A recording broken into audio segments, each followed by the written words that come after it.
इस वीडियो को देखने का फायदा तभी है जब आपके भीतर इन 3 प्रश्नों के उत्तर हाँ हो। पहला प्रश्न, क्या आप ध्यान करना चाहते हैं? दूसरा प्रश्न, क्या आप बहुत प्रयास करने के बाद भी ध्यान में प्रवेश नहीं कर पा रहे हैं? तीसरा प्रश्न, क्या आप गौतम बुद्ध द्वारा दी गई इस विधि को समझना चाहते हैं जो आपको ध्यान की पहली झलक दिखा सके?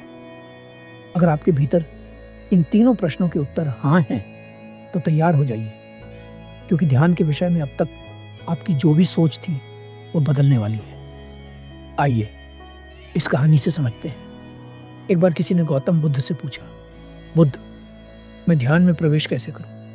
बुद्ध ने कहा, स्वयं का अवलोकन करके।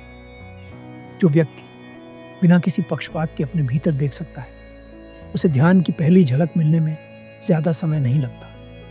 और अगर एक बार किसी को ध्यान की पहली झलक मिल जाए तो वह चाहकर भी खुद को ध्यान से अलग नहीं कर सकता। ध्यान में कठिनाई परम ज्ञान पाने तक की नहीं है। कठिनाई केवल उस घटना तक की है जिसे हम ध्यान के सागर की पहली बूंद कहते हैं। जो लोग ध्यान करना चाहते हैं उनके लिए लक्ष्य परम ज्ञान नहीं है। ज्यादातर लोग परम ज्ञान को ही लक्ष्य मानकर चलते हैं, परंतु उनके लिए असली लक्ष्य है ध्यान का पहला अनुभव।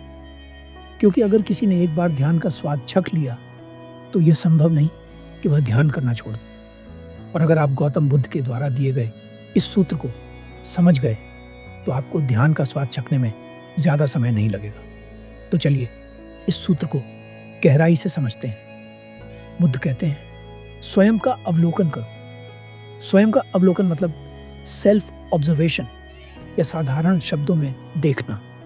लेकिन यहां बुद्ध आंखों से देखने की बात नहीं कर रहे हैं। देखा सिर्फ आंखों से ही नहीं जाता, आंखों के बिना भी देखा जा सकता है। बुद्ध यहां पर उसी देखने की बात कर रहे हैं। अब ये तो समझ आ गया कि देखना है, पर कैसे देखना है, क्या देखना है और कहां देखना है। बुद्ध कहते हैं, होश की आंखों से देखना है, अपने भीतर देखना है। जैसे ही हम अपनी आंखों को बंद करते हैं तो बाहर दिखना बंद हो जाता है और भीतर दिखना शुरू। अब आप सोच रहे होंगे कि एक प्रश्न का उत्तर तो रह ही गया, अपने भीतर क्या देखना है? इस प्रश्न का उत्तर है, देखने के लिए कई चीजें हैं, जैसे विचार, भावनाएं, परंतु ये बदलती रहती हैं। केवल एक चीज है जो कभी नहीं बदलती और ना कभी बदलेगी, वह है आपकी सांस। विचार पैदा होंगे, मर जाएंगे, भावनाएं पैदा होंगी, मर जाएंगी। केवल सांस ही है जो आपके मरते दम तक आपके साथ रहेगी। इसलिए ध्यान में अपनी आती जाती सांस को देखें। अब हो सकता है कि आपके मन में प्रश्न उठे, सांस को देखने से क्या होगा? इसका उत्तर है, शरीर की स्थिरता बढ़ेगी। शरीर की स्थिरता के कारण मन भी स्थिर होने लगेगा, और जब मन और शरीर दोनों स्थिर होंगे तो ध्यान घटने की संभावना पैदा होगी। परंतु समस्या ये है कि हमें पता भी नहीं लगता और हमारा ध्यान हमारी सांसों से हटकर हमारे विचारों में चला जाता है। ऐसी स्थिति में क्या करें? ऐसी स्थिति में गौतम बुद्ध के इस सूत्र का उपयोग करना चाहिए। यदि ध्यान विचारों पर जाता है तो अपने विचारों का अवलोकन करो। अपने विचारों को देखो, पूरे होश के साथ देखो। परंतु अपने विचारों को देखते समय जो आप सबसे बड़ी गलती करते हैं वह यह है कि आप कुछ विचारों को सही मानते हैं और कुछ विचारों को गलत। इसलिए आप सही विचारों का पक्ष लेते हैं और गलत विचारों को अपने से दूर करने का प्रयास करते हैं। बुद्ध कहते हैं, निष्पक्ष भाव से अवलोकन करो, क्योंकि जब तुम किसी विचार का पक्ष लेते हो तो तुम उसी विचार में खो जाते हो। इसलिए किसी विचार का पक्ष ना लें, किसी विचार के विरोध में भी खड़े ना हो। शुरुआत में यह थोड़ा कठिन होता है, परंतु लगातार प्रयास से यह संभव है। अब एक चीज जो ध्यान करने के लिए सबसे जरूरी है वह है आपका स्वास्थ्य।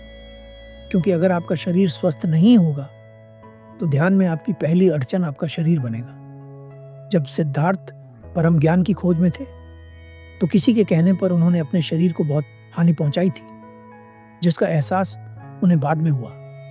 उन्होंने जाना कि अस्वस्थ शरीर के साथ कोई भी यात्रा पूरी नहीं की जा सकती। इसलिए अगर आप ध्यान के मार्ग पर आगे बढ़ना चाहते हैं तो अपने स्वास्थ्य का ध्यान रखें। धन्यवाद। एक बार गौतम बुद्ध एक गांव से गुजर रहे होते हैं। बुद्ध ये देखकर अचंभित होते हैं कि गांव के सभी लोग बहुत दुखी हैं।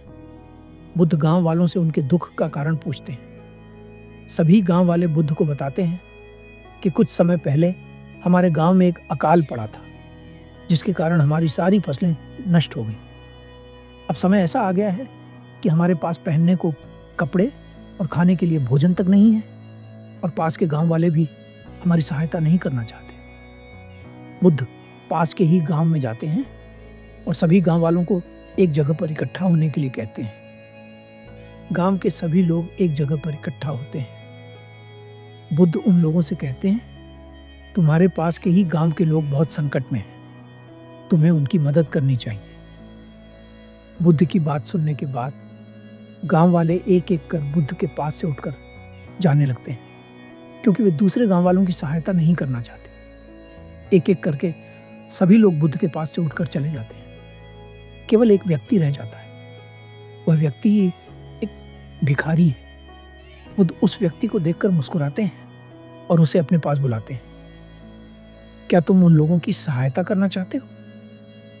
बुद्ध की बात सुनकर वह व्यक्ति दुविधा में फंस जाता है। वह सोचता है, मैं सहायता तो करना चाहता हूं, पर मेरे पास तो कुछ देने के लिए है ही नहीं।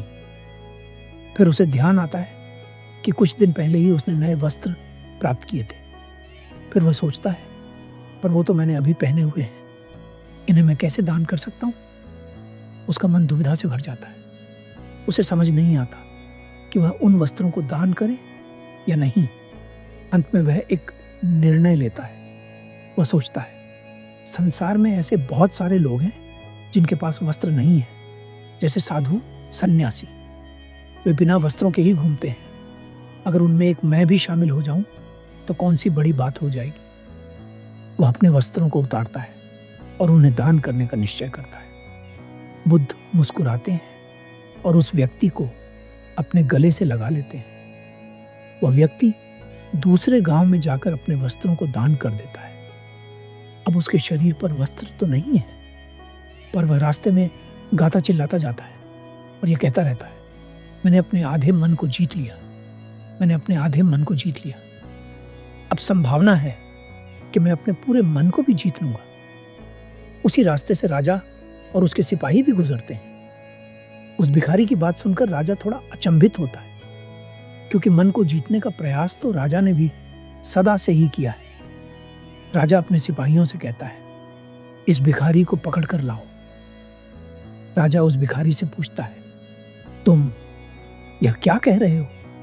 क्या तुमने सच में अपने आधे मन को जीत लिया है? भिखारी कहता है, हाँ, मैंने अपने आधे मन को जीत लिया है। राजा पूछता है, कैसे?